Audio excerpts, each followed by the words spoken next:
We begin straight away tonight with breaking news that has shocked communities across the country, starting with a horrific scene out of Twin Falls, Idaho. New surveillance and body cam footage has just been released from a mass shooting at an In-N-Out Burger, leaving 3 people dead and 7 others wounded. Police say the gunman opened fire directly from his vehicle into the drive-thru window before stepping out with a rifle. Amid the terror, incredible act of heroism unfolded. Off-duty officers and armed bystanders bravely put their own lives on the line to confront the shooter and help staff escape. Authorities are still investigating a motive as the community works to heal. Turning now to the ferocious weather gripping the nation. Tonight, the Northeast is under siege from severe thunderstorms, with dangerous weather alerts stretching all the way from Washington, D.C. to Philadelphia and New York. Skies turned pitch black over Manhattan earlier today, and relentless lightning strikes have wreaked havoc. Over 1,100 flights have already been canceled, with major ground stops issued at LaGuardia, JFK, and Dulles. Let's send it over to ABC senior meteorologist Lee Goldberg, tracking this severe system right here in the studio. Out west, emergency crews are battling the massive 106,000-acre lightning-sparked Mill Mountain fire in Utah, where a firefighting helicopter tragically went down during operations. In a remote and unforgiving corner of the globe tonight, we are following a truly extraordinary international rescue mission. In the pitch-black abyss and bone-chilling -45-degree temperatures of an Antarctic winter, a grueling rescue flight was launched to save an American citizen facing a critical medical emergency at McMurdo Station. With zero light and blinding winds, flight crews executed a high-stakes evacuation, successfully transporting the patient to safety in New Zealand. Overseas tonight, another heartbreaking school shooting has shaken Thailand.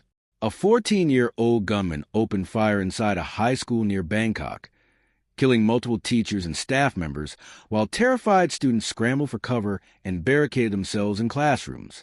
Police later found his grandparents dead at home, prompting the Thai Prime Minister to vow strict new gun control legislation. Back here at home, a high-stakes legal showdown is brewing over the White House. A federal appeals court has issued a blistering ruling halting construction on President Trump's $400 million East Wing ballroom, declaring that each president is a temporary tenant, not the owner. The president has fired back, announcing he will take his fight all the way to the Supreme Court. Meanwhile, the National Park Service has flagged a proposed triumphal arch, and crews continue repairs on the Lincoln Memorial reflecting pool. On the economic front, a disappointing new jobs report shows the U.S. actually lost 23,000 jobs last month, with the labor market facing fresh headwinds in prior months heavily revised downward. Meanwhile, big tech has been dealt a massive legal blow. A New Mexico judge has ordered Meta, the parent company of Facebook and Instagram, to pay $567 million in penalties and enforce strict new app safeguards, ruling that their platforms knowingly harm children's mental health. Law enforcement agencies across the country are dealing with a series of disturbing cases tonight. Northern New York City, an urgent manhunt is underway for 32-year-old Thomas Ryan, a suspect accused of murdering his father and setting his home ablaze. Meanwhile, in Southern Illinois, a 15-year-old boy dressed in a clown costume has been arrested and charged as an adult for the random, brutal stabbing of a 78-year-old Navy veteran. In Washington, President Trump's pick for Attorney General, Todd Blanche, has won crucial support from Republican holdout Senator Bill Cassidy, putting him on track for Senate confirmation. In our index of other news tonight, a wild crash in Amarillo, Texas, sent a fuel tanker careening straight into an ABC television station after colliding with a pickup truck. In Northern California, a small plane went down on a town street after shearing power lines, though both passengers walked away unharmed. Meanwhile, incredible medical footage from Japan shows the exact moment a 6.8 magnitude earthquake struck an operating room. Yet the heroic surgical team successfully completed an abdominal procedure while the room shook violently around them.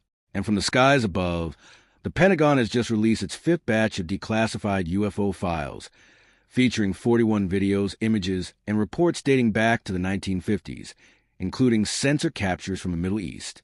Finally tonight, before we sign off, we want to share a quiet, extraordinary moment that has captured the hearts of millions. When firefighter and paramedic Derek Andre finished responding to an emergency medical call in Arizona Senior Center, he sat down at a piano and began to play. The beautiful, self-taught melody brought an instant wave of peace, smiles, and applause to the room. For reminding us of the healing power of a simple song, and for saving lives while lifting spirits, Derek Andre is our Person of the Week. That is all for World News Tonight this evening. Have a wonderful weekend, America, and we'll see you back here on Monday. Good night.